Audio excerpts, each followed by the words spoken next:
I am your host, BBC, and I am joined here today with Connor Fowler. Introduce yourself a little bit. Thank you for having me, BC. My name's Connor Fowler. I live in Boulder, Colorado at the moment. I have just been in the food, wine, hospitality industry basically since I was in high school, and I played soccer. I'm all into sports, and over the last couple of years, I've totally started to become a huge mental health advocate, and I'm just hoping that today I can kind of make a difference. Yes, sir. So we went to high school together, kind of. Like, I was a senior when you were a freshman, is that right? Yes, I was terrified of all the big kids, and you were walking around like you owned the school. Yeah, definitely sounds like me a little bit, but so we did overlap in that way. I don't think we really interacted. How would you say we kind of reconnected? So, first of all, I heard a little bit about your club, about what you were doing, and also it's you that reached out to me, and I unfortunately lost my dad to basically the battle with depression. Yeah. And no, you were great. You reached out to me and just saying that you were here and what you were doing, and I think after the appropriate amount of time and the appropriate amount of steps, I kind of want to help make a difference for men, young men, and everybody in between. Yeah. So that's what we're here for today, right? Yes, heck yes. So, and we also are joined with Rocky. Yes. The super adorable lab. Yes, he will be around, I think. He'll be making some noise, sharing his insights as well. But yeah, so he got a soccer ball. Perfect. Yeah, so your dad was actually, Ross was one of the first coaches when I got to Colorado Rush who was really supportive of me and who interacted with me, in all honesty. Like, he went out of his way to be nice to me because I was kind of the outlier. Like, I didn't know anyone there. I wasn't as good technically, and he really inspired me in that way. And then he also coached for Evergreen High School, right? Yes. Yeah, he coached mostly the men's, I think. He was more involved with the boys, I think, but yeah. he took the girls under his wing every once in a while. Yeah, he was awesome, and in our Evergreen community, I feel like he impacted a lot of people, probably way more than he knew. I think that's honestly a very good point, and I think coaching is one of those jobs where it's not necessarily about status or salary or anything like that. It's more about the people, and that was one of the things he was so invested in. Win, lose, or draw. Obviously, he wanted to win, yeah, as you would know. Yeah. But all he cared about was, is this player going to be a better young man or a better young lady than they were at the start of the season? And I think that was what he really tried to portray through coaching. Yeah. And obviously he loved little ball soccer, whatever you prefer to call it. And he just kind of put those together, and that's why he touched a lot of lives. Yeah. Yeah, definitely. And so when you were kind of growing up within the Evergreen community, what did mental health look like for you? I think it was something that was okay. It was kind of, people were aware of what it was, but I think Evergreen can be, I don't want to say a cliquey community, but kind of, sort of. Yeah. And sometimes that takes over a little bit more than the actual community standards. Yeah. But once things happen, like with my dad, and obviously other things happen to other families, I think Evergreen as a community was great. Everybody would always reach out, and there were always services, there were memorials, there were fundraisers, and that's something that you don't get in a lot of other places. Yeah. So I think over time they do really well. Yeah, just at certain points, because obviously we went through the same high school. Yes. District, however you want to say that, and like for me, I actually I did counseling in high school. Yeah. And I don't think I necessarily did it of my own free will or really for the right reasons. It was more of like, I got a tattoo, and In they high were school? concerned about me. Yeah. Which one? I have love in Italian on my ankle Okay. that my mom and sister got, and then they were like, you need to get it too, like all the girls, we need to get it. So when I was like 15, I got my first tattoo. Alright. And then the next day, I literally got called into the counselor's office. And they were like, are you doing okay? Like, what's going on? I was like, yeah, That's I'm awesome. having a great time. You just got a tattoo, of course you're doing great. Yeah, exactly. And so, I don't know. So anyways. Yeah. I waited till I was 19, but I got a few down right now, and I'm sure I'll have a few more. Yeah, but it was really interesting to like see that interaction in high school with the counselor. And then when I started coaching, so I've coached high school soccer before. Yeah. And for those girls at the time where I was coaching, they didn't have really the same counseling resources. Yeah. And so we as coaches kind of became that for them, which I feel like Absolutely. honestly a lot of coaches do. You know, I feel like Ross was not only a coach, he was also like a father figure Yes. and someone to lean on. Like I know at one point I was crying to him about whatever I was going through, and he was like, it'll be okay, like blah blah blah, Yeah, and just he was really good helping at me that. through it. I Yeah. definitely agree with that. Yeah, which, you know, I think is why when I was in Italy and I got the call about, you know, your father passing, I think that was why it, like, shook me to my core so much. Yeah, I actually didn't know he coached you at Rush. I just remember he said he coached you in high school, Yeah. but I didn't know he coached you at Rush. So yeah, he went way back with so many other players too. But it's kind of the same thing. Like Bryce and Teddy, two people that I didn't meet them very early I met them both my senior year of high school, Okay. and they played under Ross. Teddy was the high school line kickers, and Bryce was just kickers. But no, they said the exact same thing. It was just like, yeah, he was like a second father to me, and so he wasn't just that either. He he was a friend. He was someone we could lean on, we could Yeah. talk to, and I think touching lives, that was something that he was really good at.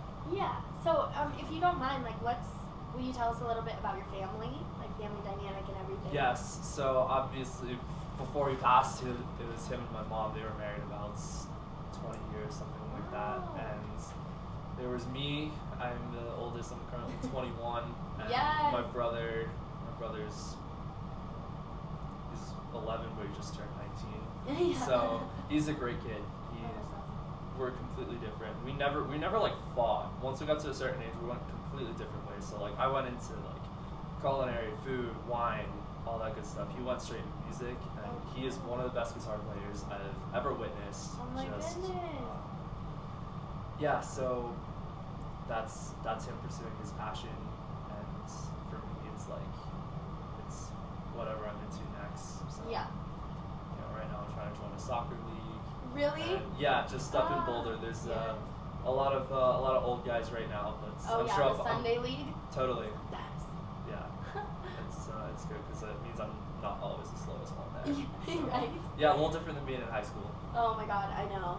It's crazy. And then you'll play some people who are still young, Yeah, totally. and they'll just dice you up, man. Yeah, exactly. They're quick as fuck. I always hate that when I show up to a game and I'm like, those girls look young. They're gonna outrun me. That's Yeah, always exactly. hilarious. Well, that's really cool. And so, what ages were you and your brother when you lost Ross? So I was 19 and my brother was 17. So it happened in December 13, 2019. I had just gotten back from my trip in Italy, and that's also kind of why I didn't see a lot of the things until right after, because we were talking on the phone a lot. And yeah, so he was 49. I think my mom was 50.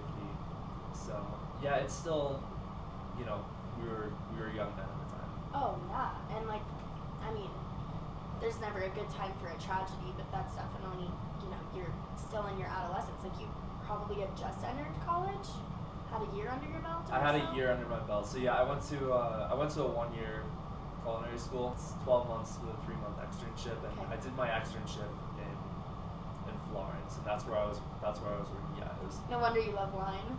Honestly, that's where I really got into it. Same 'Cause with I me. thought I wanted to be a chef, but I just kind of learned about the wine culture in Italy, and and that was kind of where I made the switch from kitchen to wine. But yeah, it's I had that year of college plus my externship under my belt, so I was like, I had no attachments or anything. Like I didn't have a job lined up, or I wasn't in school or anything. And I think that kind of made things better. Yeah. You know, I was able to be with my family, and obviously Evergreen and the staff there at the school, and the communities, they were super, super supportive. Yeah. Of like my brother and the principal. I think he's still there now. He was just finished online. If you want to, just go at your own pace. Wow. We're all here for you if you need. Yeah, So, that's huge. So yeah. So leading up, prior to your father passing, were you close with both your parents? Did you guys Yes. discuss emotions openly? I think me more than him. Me Okay. more than my dad. Yeah. Ross. So he was the person I'd always go to. I mean, just like any other of his players, and yeah, I could talk to him about everything. And I was close with my mom. I think I had a pretty normal mother-son dynamic. Yeah. It was we talked, but I feel like I went to my dad more about everything. And I think my brother went to my mom a little bit more. Like she's kind of more the introverted type, and my brother gets that off of her. But obviously, anyone that would have known Ross knows that he doesn't necessarily have a filter. He's not afraid to talk to anybody, and I feel like I definitely get that from him. Cool. So I would talk to him a lot, and also he was a bit of a night owl, which was great for me because like I'd always be working at like whatever my restaurant job was. So even if I never saw him in the day, I'd always be able to like come home and after work we could talk about things and kind of like reflect on whatever was during the day. So sometimes we didn't have a lot to talk about. Sometimes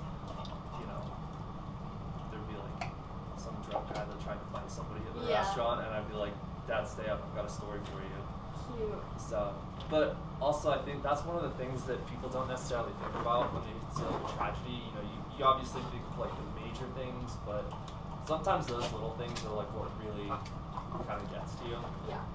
So that's one of the things that like I talk about during therapy. And, Yes. You have since stepped into therapy. Yes. Okay. And did you go to therapy ever prior? Not scheduled. Gotcha. I never really felt like I needed it, and I'm sure it wouldn't have hurt. Yeah. But I don't think I never avoided it. Like I was always open to it, and I never judged anyone for it or anything. But afterwards it definitely helps. It's kind of nice having somebody that obviously your parents and your friends, they're gonna like support you no matter what.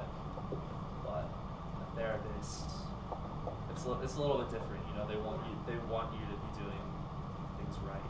Yeah. And it's kind of like a space where you can honestly share things that you're not going to be able to share with your mother or Of course. your younger brother. So that's really, really impressive that you decided to step into therapy, because I'm sure that has helped you so much.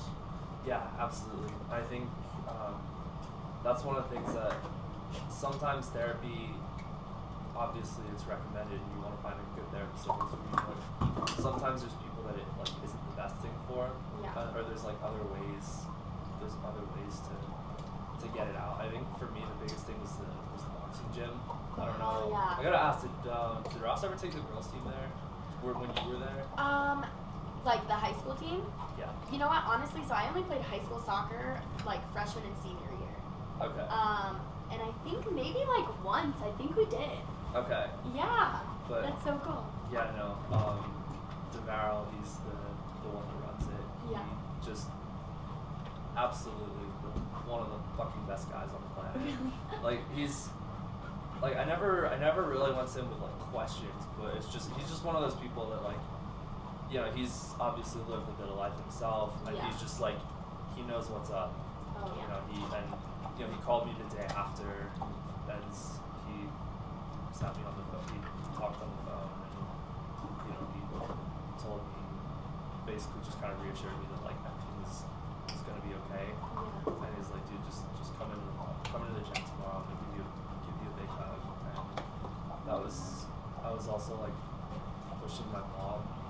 back in there too, because that was our like family. That was our family thing. Going to the gym. Yeah, exactly. Oh, that's awesome. So I was like pushing her to get back in, and I'm like, look, we both need to hold each other accountable. We have to go in there, and we need to start getting back into like this type of routine, because otherwise we're gonna be fucked. Wow, Connor, that's like, I mean, that statement alone at 19, that's like way past, you know, beyond your years. Like that's like a very mature and healthy thing for you to do. Like, was that really, you know, difficult for you to state to your mom? We both kind of knew the other person liked punching things, so that definitely helps. But I don't know. I don't know. I know how much I knew how much it had helped me in the past. Yeah. And I went there. I started in like 6th grade or something like that. Really? So yeah, I was young. Okay, so it's always kind of been your outlet. Yeah, it's always been my outlet. I mean, when did you start playing soccer? When I was like 4. Okay, that's very, very young. But still, but yeah, like it was just, we kind of stumbled on it one. I think it was like the Rocky movies or something like that. So. Oh, that's really cool. And honestly, like that is, you know, for a lot of people who don't step into therapy, having something like that where you can convert your emotions, Absolutely. like release them in some way, totally, safely. Of course. That's a really, really good definitely coping mechanism, for sure. Of course. Well, that's awesome. So then after, you know, you guys kind of started to do that, you also stepped into therapy. Yes. Well, therapy came pretty quickly. Remember it was before his memorial. I think he passed away the 13th of December. I think by like the 1st or 2nd of January, like or end of December, early January, something like that. We had a therapist lined up, and I think we'd already gotten 1 session in. And was that as a family or was it individually? So my mom got her own. Okay. And apparently she was great. She still keeps in touch with her. And my brother and I got one. Cool. The same therapist, but we were at different times. So we had our first session together, and we just, the 3 of us, and we just talked about things, like me and my brother, and his name's Sean. But after that, we just did one-on-ones. So I'm actually calling him tomorrow. Oh, just awesome. we've not spoken in a while, and sometimes you want to talk about like really, really, really heavy things, and sometimes it could be career advice, could be dating advice, could just be talking about sports or movies or things like that. So just all across the board, I think it sometimes just helps to have somebody that will give you their undivided attention. Yes. Undivided attention for 45 minutes to an hour. And when you got into therapy, you know, it sounds like your mom clicked with her therapist. Was that kind of the same for you? For me, yes. I think my brother as well. Cool. I think they were good. His therapist was him and our therapist were like, it got the job done. But I think he kind of seeks it out through different ways. Like I like talking, and I think that's a healthy thing for me. But he's more of I think just like being around people and doing things, that's better for him. Yeah. Oh yeah, that totally makes sense. I know, like, you know, therapy, finding the right counselor can be so important. The right therapist can be so important. Absolutely. And I think it's important for people to realize that, like, you can, like, don't base it off your therapist. You can always find a new therapist. Yeah. You know, like, for instance, my mom, she has never really clicked with her therapist, and so she kind of had a bad taste in her mouth about therapy. Yeah. And the reality is, it's like, you can find so many people who would be an amazing therapist for you. Totally. You know, you can't just close off after one. Totally, yeah. Because it's different personality types, and, you know, I think also everyone needs a different type of therapy. Yeah. Right? So, like, doing your research prior to stepping into therapy on maybe what you think might work best for you, whether that's group therapy or, you know, just person to person, whatever it may be. Yeah, absolutely. Doing that kind of research. Yeah, totally. And it's hard. Like, it's hard to find what works for you. I think it takes a little bit of trial and error. You know, sometimes people click immediately, sometimes they don't, and, you know, do you keep trying or do you find something new? And I think that's something that a lot of people don't think about. You know, they just think of therapy as is it good? Is it not good? Yeah. They don't think of like how it could be good. Yeah. I guess. So when you guys were, you know, working through all the stages of grief and everything that was going on, how did you feel about people reaching out to you? Reaching out, I think it was overwhelming. Not in a, I wouldn't say in a bad way though. I think it was a good distraction. Because I mean, we had to let people know, like we had to let family members know. Yeah. And you know, some close friends. I think all of my like close friends, I let them know. Yeah. And I think, you know, word of mouth after that, and I think like we made a post a couple days after, and that's where everybody started reaching out. You know, it just took like a couple of days. I think at that time it is important for people to, you know, not be afraid of saying the wrong thing. Yeah. Like it's always better to say something and provide that hand for support as opposed to like going silent. Yeah, totally. Which I think a lot of people, you know, I mean, even with talking about like mental health, or if you notice your guy friends, like his mood is a little bit changed. Absolutely. Starting those conversations can be so hard. Totally. That people kind of steer away from it. Yeah. But the reality is it can be as simple as like, hey, I don't know if anything's going on, but I just want to let you know I'm available if you need me. And I feel like that can go a long way. Yeah. So with your good guy friends, because it sounds like you do have like a solid guy group. Yeah, I do. Do you guys like talk about emotions and mental health at this point? Yes, we do. It's not like a group therapy session or anything like that, but no, every once in a while we do like I hung out with Tyler. He's probably my longest friend in Colorado. I think we became like really close friends in like before middle school, and so he got back from a 2-year trip recently. So he came over on the day, and that wasn't necessarily we didn't necessarily talk about mental health, but I think the day it happened. The day he got back. No, sorry, the 2-year. It was 2 years ago this past December. I see. So, and he just came over, and we didn't necessarily talk about that, but we just talked as friends and did things. We bought groceries, we cooked, and we just talked. And I think that helps. And then there's other days where sometimes I like actually want to talk and want to like let my emotions out. And I think my friends are pretty good at doing that as well. And I hope they feel that they can reach out, because they totally can. And yeah. Gotcha. That's really cool, and it's really nice that you like have that safe space within your guy friends. Totally. And that they have that in you. Yeah. Because that's really impressive. Of course. And do you think your brother kind of has that as well? Totally. I feel like the generations are just getting so much more into mental health. I fucking love it. Yeah, I think it's awesome. It is so it's cool. So good. Yeah, and the thing was, my dad did too. He didn't necessarily he had friends that they would have either been on the next flight over from the UK, or they would have driven up from 5 minutes down the road. But obviously he wanted to be a support system for players like you and his friends and his family, and most people felt that they could go to him for anything.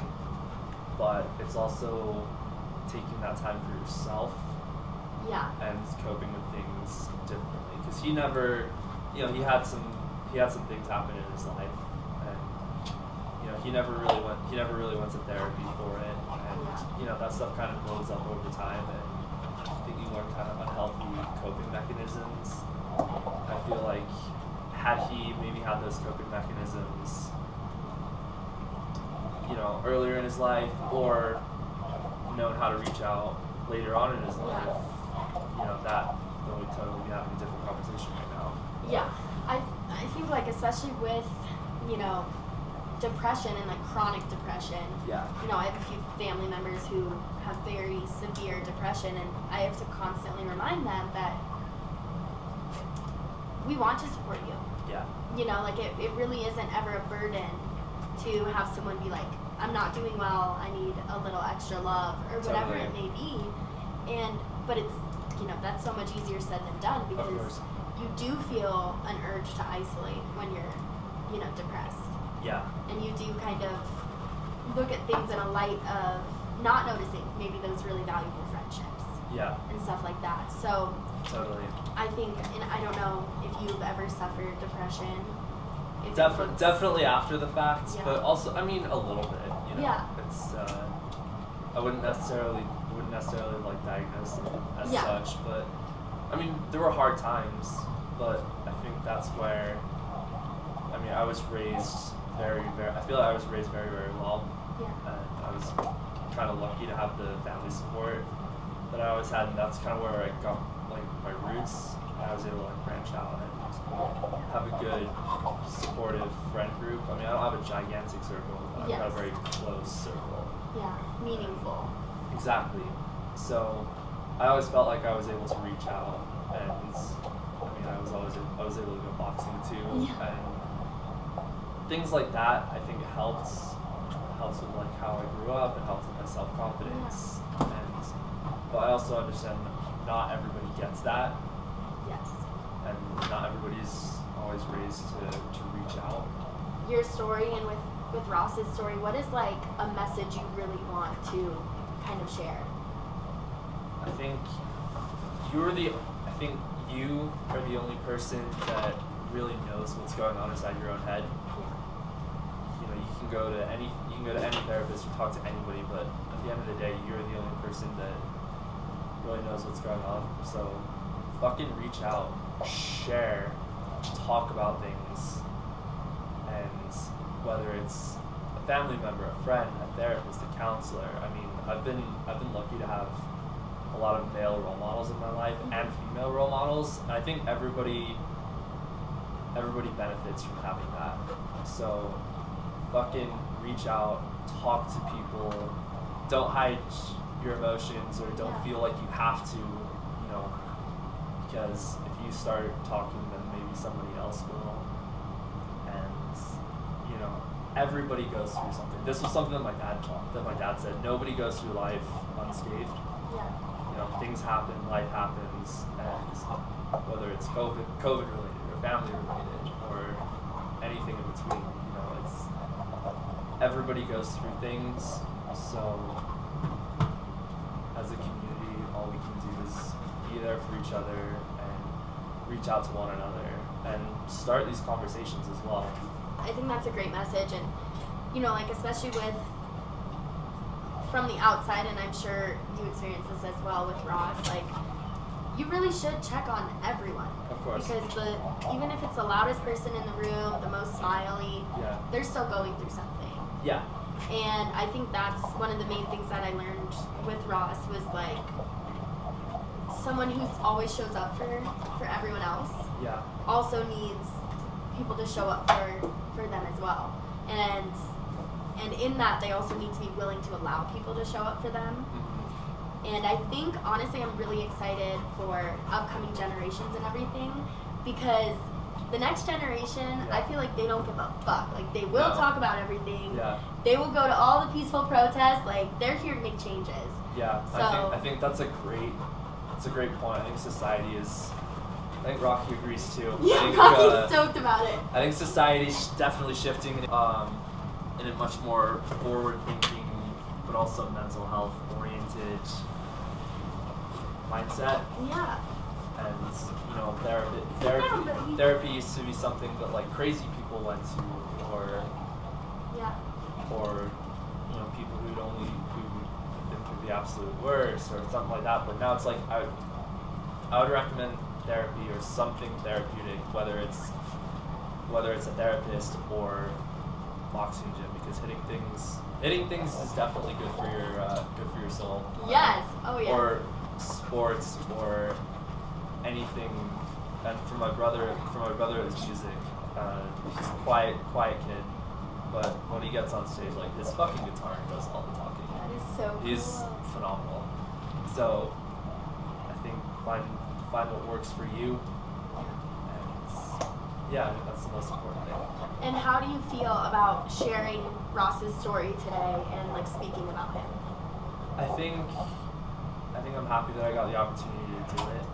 And obviously it's not the easiest thing in the world, but you know, I wasn't obviously something I talked about with my mom, my brother, and a couple of friends as well. And I think after allowing myself the right time and the right space and taking all the steps to make sure that I was in a place to talk about it, you know, I hope this kind of makes a difference. And everybody goes through shit. It's hard, life's hard, and there's absolutely no shame in feeling down or feeling depressed or when something's not going the right way. I think everybody goes through that. We just need to talk about it more. Yes. And what is like a fond memory of Ross that you want to share? You probably have a million. Wow. All right. One's jumping to mind right now, and it was. I think this isn't of him. This is just kind of in reference to him. I ran into one of my old teammates at a concert, and I was with like a girl I worked with and her family, and then a couple of old teammates, they come in, they say hi to me. The first thing they ask, like, is your dad here? I want to say hi to him. I'm like, you. So I feel like that kind of just sums up how he was. He touched a lot of lives. Oh yeah. And also just countless memories of like he was so good with us. He raised me and my brother to like do the things we wanted to do, and I think part of why a lot of kids struggle with mental health has to do with the parents a little bit, just because of how they're brought up. And I was really lucky. Like a lot of parents kind of raise their kids to be perfect. You know, whether it's like perfect student, perfect athlete, perfect to their beliefs or anything like that. But our parents kind of raise us to be happy. An important difference. It took me a long time to realize that. Like I was not the smartest kid at Evergreen. You know, I scraped by at times. My brother was smart, but it wasn't his only thing. So, you know, our parents started bragging about us once. They bragged about how passionate we were about the things that we actually wanted to do. That's you know, awesome. It was like, Cal just played this fucking Metallica concert on stage on stage last night, and then, you know, Connor's working at this fine dining restaurant, cooking all this like awesome food, and you know, things like that. I think that was more important to them than our grades or how good of a player I was, or anything like that. You know, they just wanted us to be passionate. It does provide you like a really good means for internal happiness, just because you're placing your worth in your passions and you know, like finding your joy, as opposed to like getting good grades and, you know, say you don't understand something, then you're gonna feel like shit for not understanding that subject. Of course, yeah. So that's huge. And your memory of Ross is just like so on point. Like that's literally like exactly what I would imagine everyone says. And then it was my best friends as well. It was like They're like, hey, Connor, get out of the way. Yeah, it's like, hey, wanna just come over and like play FIFA later? It's like, maybe. Is your dad gonna be there? Like, dude, yes, but. So my first memory of Ross, and the best one, was when I first got onto the Rush team. We won nationals. Congratulations. Yes, it was so fun. And when we won, it was like the whole bench like lost their mind, obviously. Of course. And he like picked me up and like swung me around, and then like all the coaches hugged each other. It was like he was just so he was sweet. like 5'2". How was he able to do that? I know. He like got me up there, and then it was a really nice memory to like. I love that. Share with him. That was so him, and I think a couple others just jumped to mind. I remember in high school, our senior year, we lost so many of like other players, you know, so many big players that went on and graduate and to do amazing things. So we had a completely new team. No one expected us to do anything, but we ended up making playoffs. Yeah. And we got into playoffs through an overtime goal. And when we scored that, I remember when we scored that goal, like Ross lost his shit. He ran. Was that the your field. freshman year? This is my senior year. Okay, senior year. Ross lost his shit, ran onto the fields, and you know, like he celebrated like he just won the World Cup. I mean, but that was everything. That was everything to him. That was what it meant. Yeah. But when we were in college, you know, me and like my main, like I think there were about 5 of us. Me, Tyler, Cam, Aiden, and Matt, which we just all known each other throughout like middle school and high school.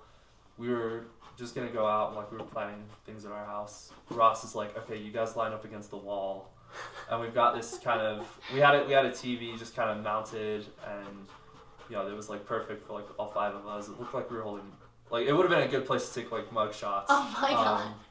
But he's like, okay, 2 of you step forward. I think me and one other guy did, and he's like, okay, I've only got bail money for you 2, so the other 3 be careful.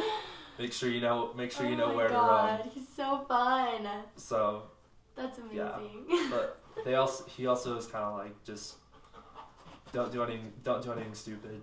Yeah. Just make sure you get home safe. Yeah, that's very much like that's honestly school, so much of how my dad is as Yeah. well, which I think is another reason why like he resonated with me Totally. so much.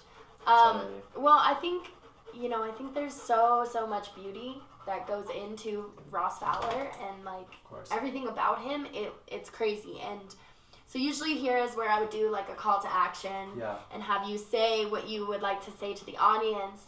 But I'm going to put you on the spot really quickly because my call to action is I want you to take a few moments to brag about yourself. Brag about myself? Yeah, because I think oh my God. I think we as society, we don't do that. It's a little taboo, right? Like even when you talk to your friends, it's kind of like you tell them the drama of what's happening and not like the good things that are happening. And I think you have a lot of the same beauty that Ross had. Like you're such a genuine guy. Like you're so fun and authentic. And I'm sure there's so much light that you're bringing to people's lives that you're not even noticing what you provide. So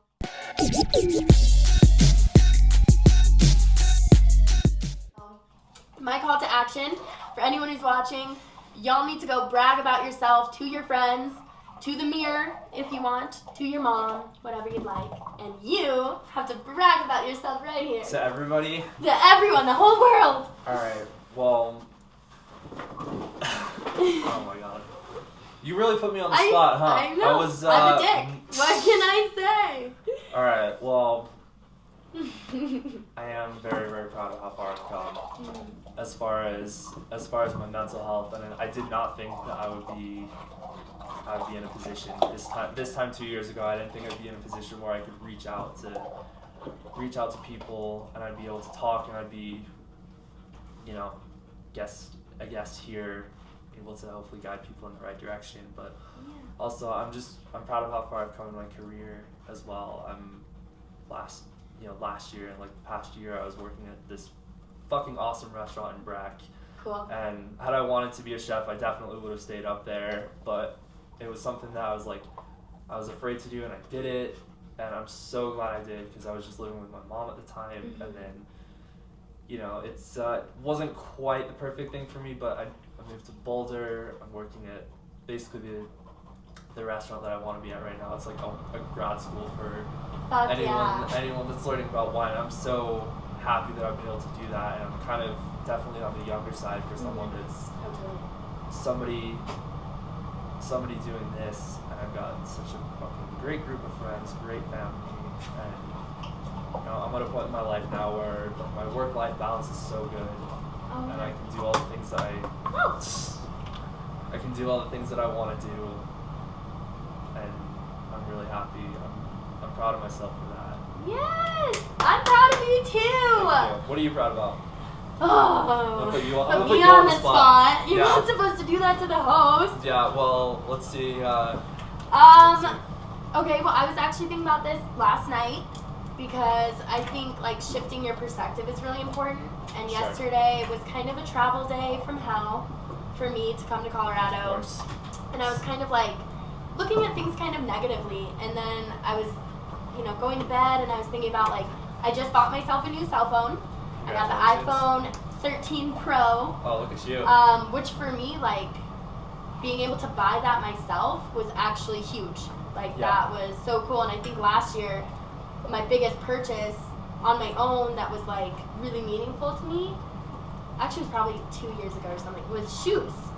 Like, it was as simple as shoes because for whatever reason, there was a long time in my life where I only had one pair of shoes. And so I don't know, it was just a really cool moment. So to come from... Were they like street shoes or soccer shoes or what? You know what, they were actually just my first pair of Air Forces. Oh, cool. And they were so cool and I bought them myself and I was like, felt really proud of that moment. Yeah. And so I'm really proud of the fact that I'm in a position where I can purchase my own cell phone. Yeah. And I think, some people might look at that and be like, oh, it's just, you're purchasing a cell phone, everyone has a cell phone. But for me, it's growth. And I'm really proud about that. I'm obviously really, really proud of the Heartfelt Club. And when I saw you wearing the sweats, the Heartfelt Club sweats, I seriously, my heart, like, I just get so happy to see that, it's a cause that's worthwhile and that touches people. And what else? I'm really happy that, I got to see my dad last weekend. That's awesome.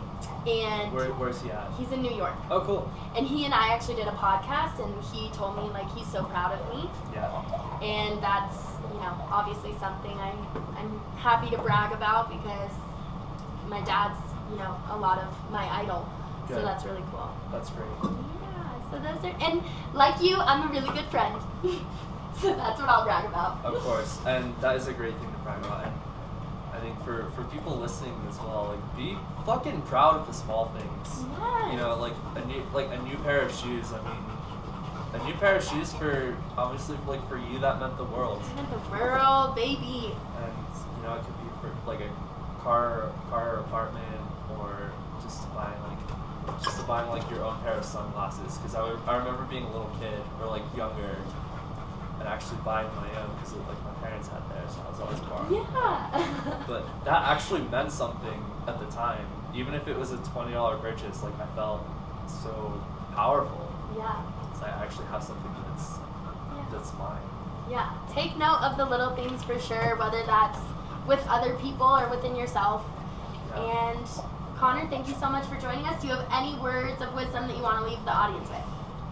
Anyone that reaches out to anybody else is a huge step in the right direction, and the first step to realizing that there's a problem, and I can't take credit for this quote, but the first step to realizing or to solving a problem is to realize that there actually is, and just fucking reach out, talk, be open, express your emotions. I mean, like, I'm not necessarily like a crier, but I do get angry, and sometimes I gotta make sure I'm in the right position to like control that. Yes. Like whether it's boxing or sports or doing something, just reach out and embrace your own emotions as well, because everything that anybody feels on any given day is perfectly normal, and I think society is going in a great direction. Being able to talk, encouraging people to talk, and also that mindset of not giving a shit, just that helps too. Yeah. You know, I think your own journey and your own mental health should rival pretty much everything.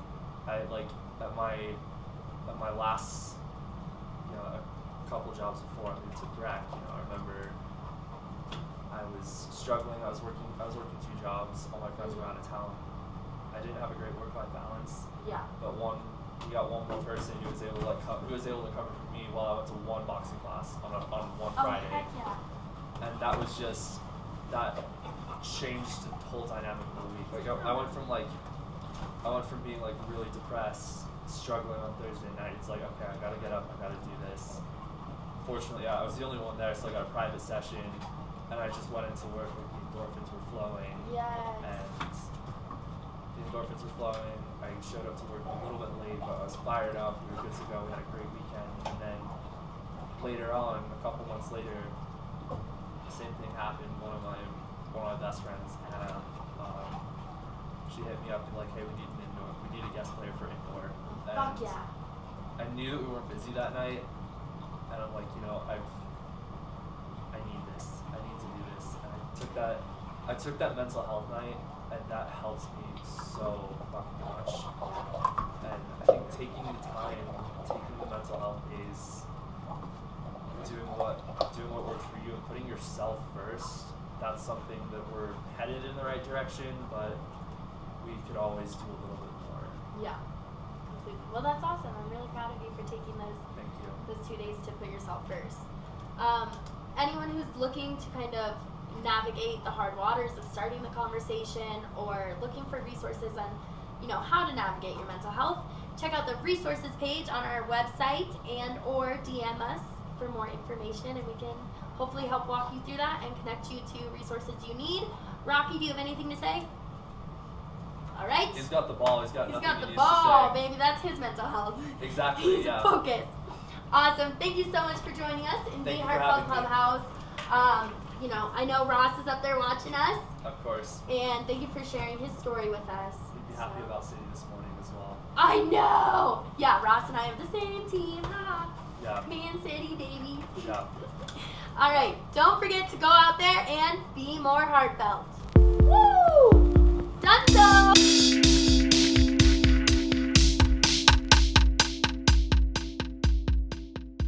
As always, if you or someone you know is in crisis, to speak with someone immediately, contact the National Suicide Prevention Lifeline, 1-800-273-2855.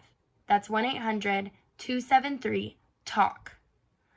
Contact Lifeline Crisis Chat or contact the National Alliance on Mental Illness, or NAMI, at 1-800-950-6264, or text NAMI, NAMI, to 741741. Thank you, and don't forget to be more heartfelt.